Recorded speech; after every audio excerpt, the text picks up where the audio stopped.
विद्यार्थी मित्र हो, आज आपण सराव संच 2.2 मधील प्रश्न 8 म्हणजे गणित भाग 1 मधील सराव संच 2.2 मधील प्रश्न 8 आणि त्या पुढचे प्रश्न पाहणार आहोत। पहा प्रश्न 8 काय आहे। इथे लिहिलंय मी 3x वर्ग वजा 2 वर्गमुळात 6x अधिक 2 बरोबर 0। आता हे आपल्याला वर्ग दिलेलं वर्ग समीकरण आहे ते सोडवायचं आहे।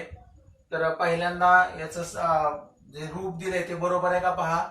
x वर्ग अधिक bx अधिक c बरोबर 0 या स्वरूपात आहे। This is the standard form of quadratic equation.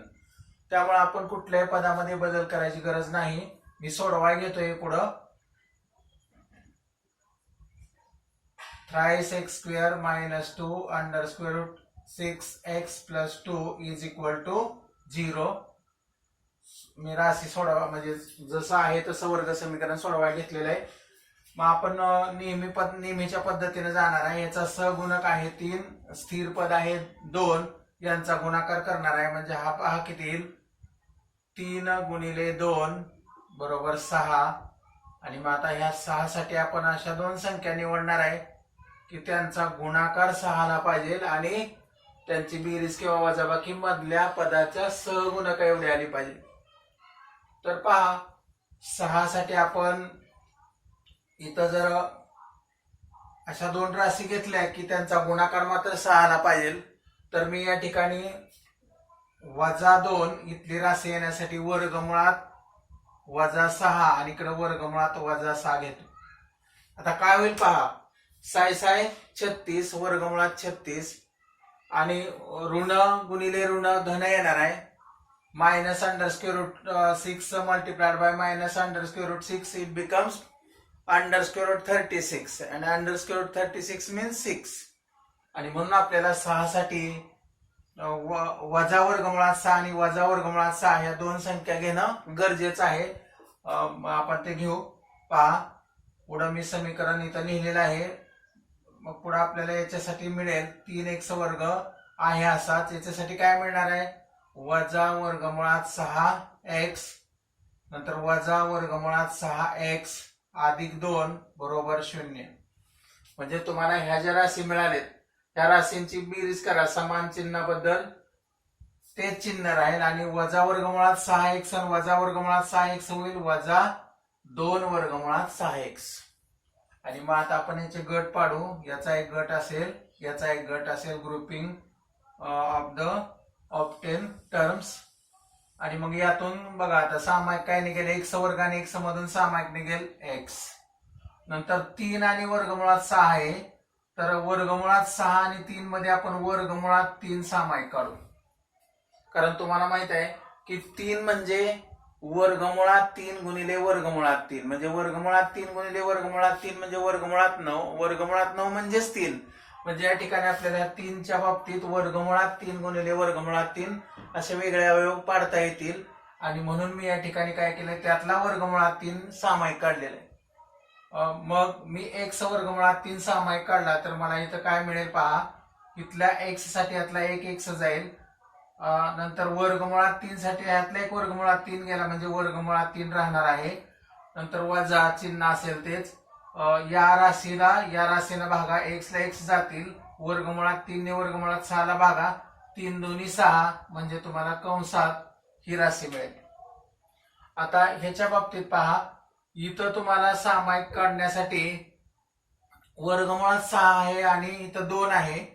मग मी वर्गमुळात 2 सामायिक काढतो। आता वर्गमुळात 2 सामायिक का काढायचा तर ह्या 2चेच अवयव काय पडतील वर्गमुळात 2 गुणिले वर्गमुळात 2 आणि या 6 साठी वर्गमुळात 3 गुणिले 2 असे त्याचे अवयव पडतील। म्हणजे वर्गमुळात 2 जेव्हा तुम्ही सामायिक काढता तेव्हा त्या वर्गमुळात 2 या वर्गमुळात 6 ला भाग जाऊ शकतो। आणि म्हणून इथं सामायिक राशी मी चिन्ह जे आहे ते घेतो आणि वर्गमुळात 2 सामायिक काढतो।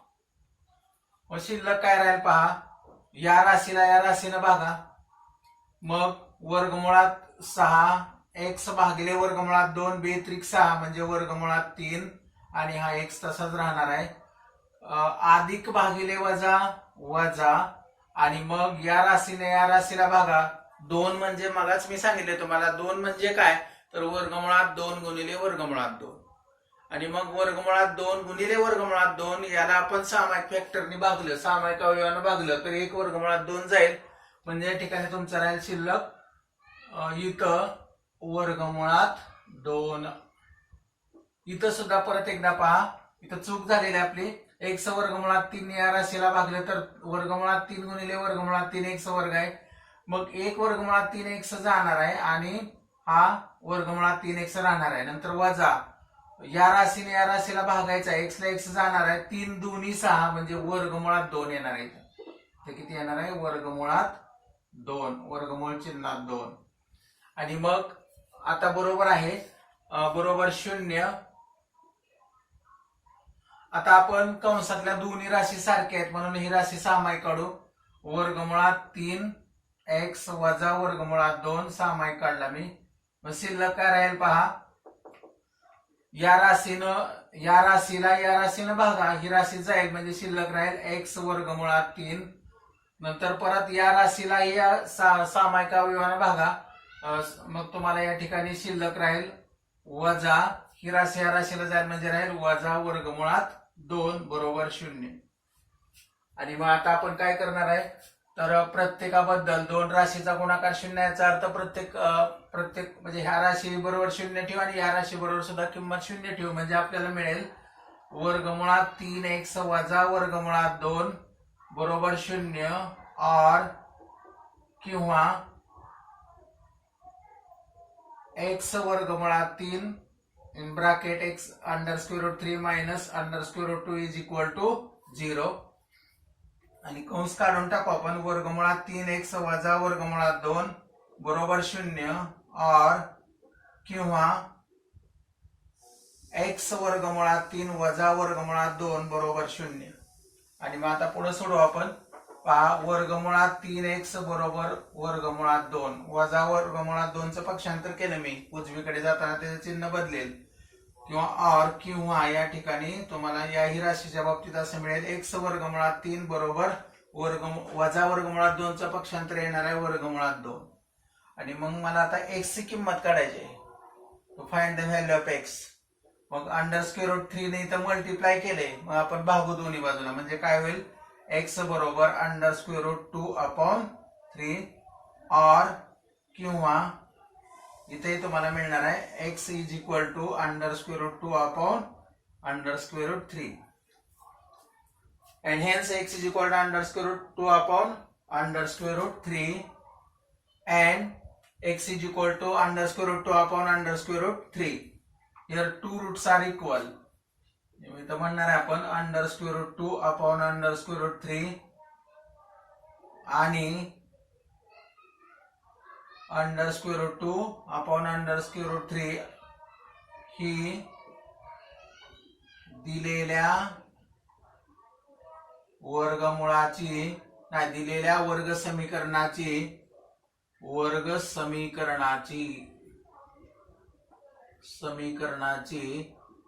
मुळे आहेत.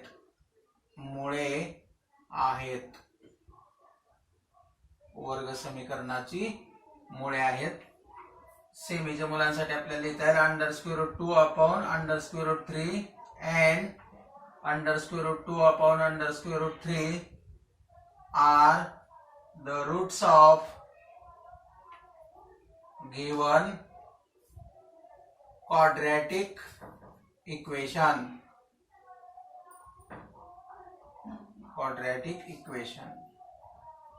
तर या पद्धतीने सोडवायचं आहे. सगळ्यात महत्वाचं आहे की ही पायरी तुम्हाला आली पाहिजे आणि या 6 साठी घेतलेले अंक यांचा गुणाकार आणि त्यांचीच बेरीज किंवा वजाबाकी आपल्याला या ठिकाणी दोन्ही समान चिन्हाबद्दल एक चिन्ह राहतं आणि वर्गमुळात 6 आणि वर्गमुळात 6 म्हणजे याचा सहगुणक नसतो म्हणजे 1 आहे, याचाही नसतो म्हणजे 1 आहे. म्हणजे किती होतात, 2 होतात. म्हणजे आपल्याला यांच्या दोघांबद्दल गुणाकार मिळतो +6 आणि याच्याबद्दल राशी मिळते आपल्याला -2 वर्गमुळात 6. हे महत्वाचं आहे.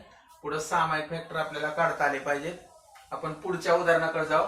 प्रश्न क्रमांक 9 काय आहे तो, 2m कंसात m वजा 24 बरोबर 50. तर काय करायचंय, कंसाच्या बाहेरच्या राशीनं आतल्या राशीला गुणायचंय. गुण आपण पहा सोल्युशन किंवा उकल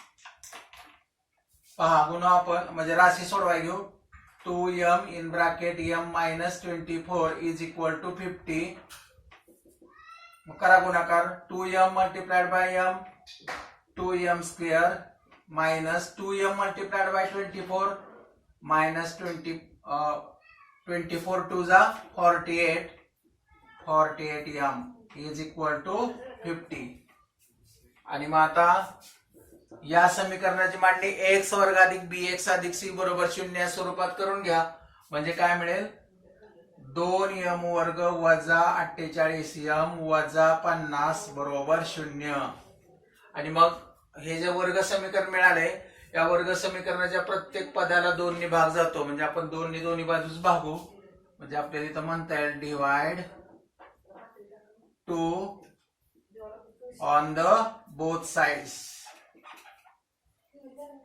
दोन्ही बाजूस 2 ने भागू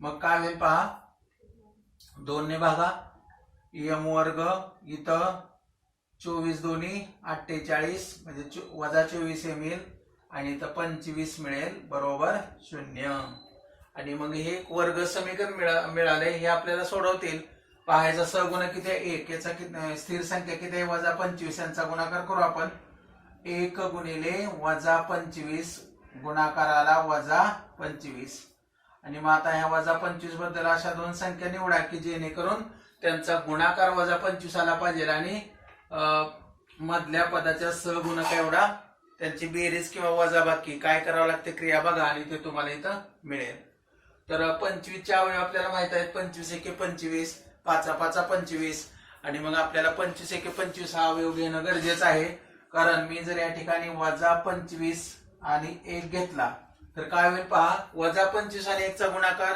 वजा 25 आणि वजा 25 मधून 1 गेले वजा 24 आणि म्हणून आपण घेतलेले अंक बरोबर आहेत पुढे काय म्हणता येईल पहा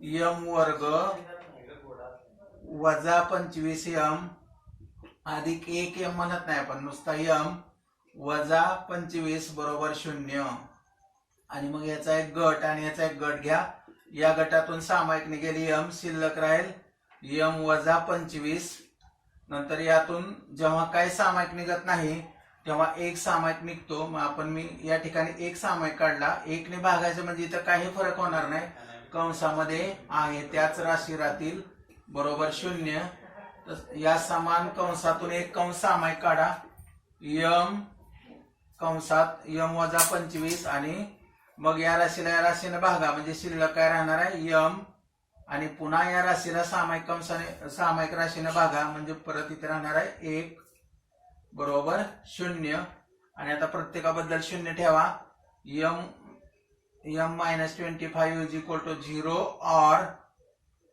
किंवा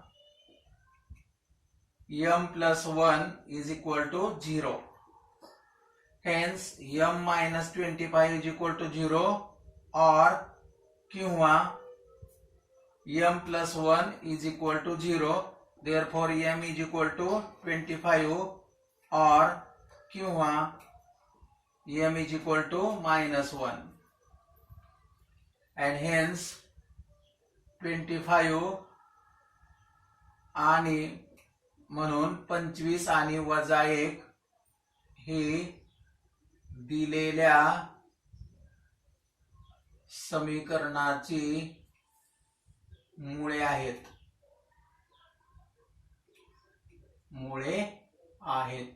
वर्ग समीकरणाची इथं म्हटलं तरी चालेल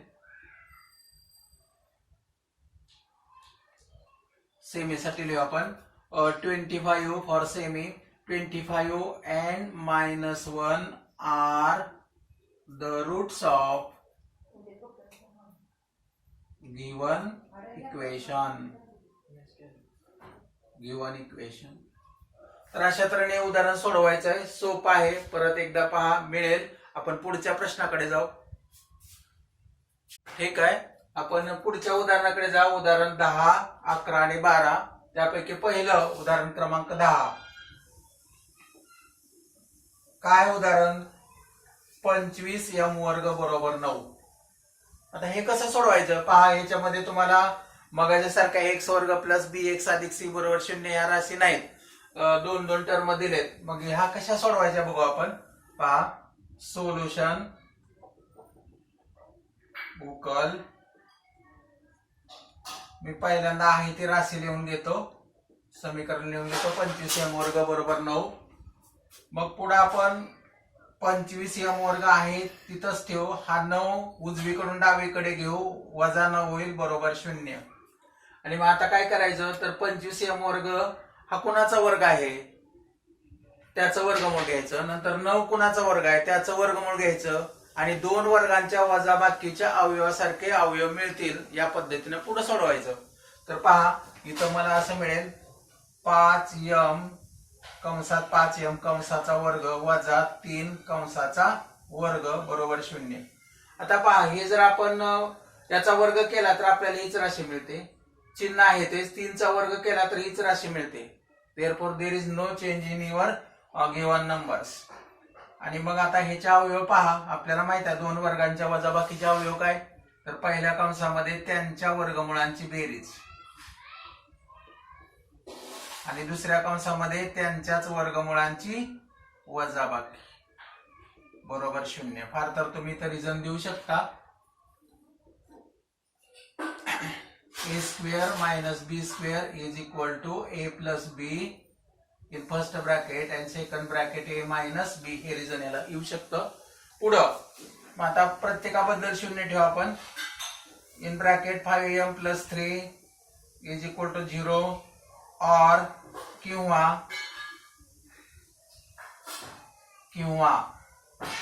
5m minus 3 is equal to 0. कंस काढून टाका. 5m plus 3 is equal to 0 or किंवा 5m minus 3 is equal to 0. 5m आहे असाच 5m आहे असाच बरोबर वजा 3 और किंवा इथं 5m आहे तसाच वजा 3 चं पक्षांतर अधिक 3 होईल. आणि मग 5 ने भागा. m बरोबर वजा 3/5 और किंवा m इथे 5 ने भागा. m बरोबर 3/5 आणि मग इथं म्हणू शकता आपण वजा 3/5 आणि 3/5 ही दिलेल्या समीकरणाची मुळे आहेत. समीकरणाची मुळे आहेत. वर्ग समीकरणाची म्हणलं तरी चालेल. वर्ग समीकरणाची मुळे आहेत. -3/5 and 3/5 are the roots of given. वर्ग समीकरणाची मुळे आहेत गिवन क्वाड्रॅटिक इक्वेशन. तर अशा तऱ्हेने हे उदाहरण सोडवायचं. अवघड काही नाही. तुमच्या लक्षात आलं असेल. दोन वर्गाच्या वजाबाकीच्या स्वरूपात मांडल्यानंतर पुढे सोडवणं सोपं आहे. पुढच्या उदाहरणाकडे जाऊ आपण. उदाहरण क्रमांक 11 पहा. मी पहिल्यांदा उदाहरण लिहून घेतो. 7m वर्ग बरोबर 21m आणि मग पुढे सोडवतील आपल्याला. मी 7m वर्ग आहे इथंच ठेवला डावीकडे. हा उजवीकडे घेतला. उजवीकडून डावीकडे घेतला तर वजा 21m बरोबर 0 मिळेल. आता मी या राशीतून सामायिक काढतो. 7 आणि 21 मधून सामायिक काय मिळेल 7. m वर्ग आणि m मधून सामायिक काय मिळेल m. आणि मग ह्या राशीला भागा. 7 7 जातील. m ला 1 m जाईल म्हणजे m राहील. वजा 7 त्रिक 21 m जातील. आणि मग 7m नी जर ह्या राशीला भागलं तर ही राशी मिळेल. याला भागून ही मिळेल. पुढे प्रत्येकाबद्दल 0 ठेवा. 7m बरोबर 0 और किंवा m वजा 3 बरोबर 0. आणि मग 7m बरोबर 0 म्हणजेच m बरोबर 0. कारण 0 भागिले 7 किती येणार आहे 0 येणार आहे. और किंवा m वजा 3 बरोबर 0 म्हणून m बरोबर किती येणार आहे 3. आणि म्हणून आपल्याला इथं म्हणता येईल 0 आणि 3 ही दिलेल्या वर्ग समीकरणाची मुळे आहेत. वर्ग समीकरणाची मुळे आहेत. तर अशा तऱ्हेने हे सोडवायचं आहे. अवघड काही नाही. तुम्ही एकदा उदाहरण पाहिलं की तुमच्या लक्षात येईल. सेमीसाठी लिहून टाकू आपण. 0 and 3 are the roots of given quadratic equation.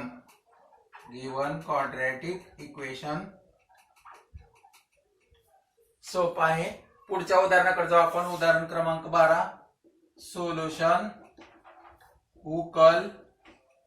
पहा, मी पहिल्यांदा समीकरण लिहून घेतो. m वर्ग वजा 11 बरोबर 0. आणि मग आता इथं तुम्हाला दिलेली जी राशी आहे पूर्ण ती डावीकडेच दिलेली आहे. मग परत आपण 2 वर्गाच्या वजाबाकीच्या स्वरूपात मांडू. काय होईल पहा. मी या ठिकाणी m वर्ग कुणाचा वर्ग आहे? m चा. आणि वजा 11. आता वजा 11 हे 11 हा कोणाचा वर्ग येईल? तर वर्गमुळातल्या 11चा येईल. म्हणजे मी या ठिकाणी वर्गमुळात 11 घेतो, त्याचा वर्ग म्हणतो. पहा, किंमत बदलती का? m चा वर्ग m वर्ग, square of m m square, minus square of under square root 11 is equal to 11. आणि मग पुन्हा 2 वर्गांच्या वजाबाकीचाच इथं आपण नियम वापरू. काय येईल पहा. पहिल्या कंसामध्ये m plus under square root 11 in bracket, in first bracket m plus under square root 11 and second bracket m minus under square root 11 is equal to 0. म्हणजे आपण इथं कुठला नियम वापरलाय? a वर्ग वजा b वर्ग बरोबर a अधिक b पहिल्या ब्रॅकेट मध्ये आणि दुसऱ्या ब्रॅकेट मध्ये a वजा b. a वर्ग वजा b वर्गाचे अवयव याप्रमाणे आपण इथे उपयोग केलेला आहे. पुढे मिळेल प्रत्येकाबद्दल कंस ठेवा. हे प्रत्येकाबद्दल 0 ठेवा. m अधिक अंडर स्क्वेअर रूट 11 म्हणजे m अधिक 11 बरोबर 0 और किंवा m वजा 11 m वजा वर्गमुळात 11 बरोबर 0.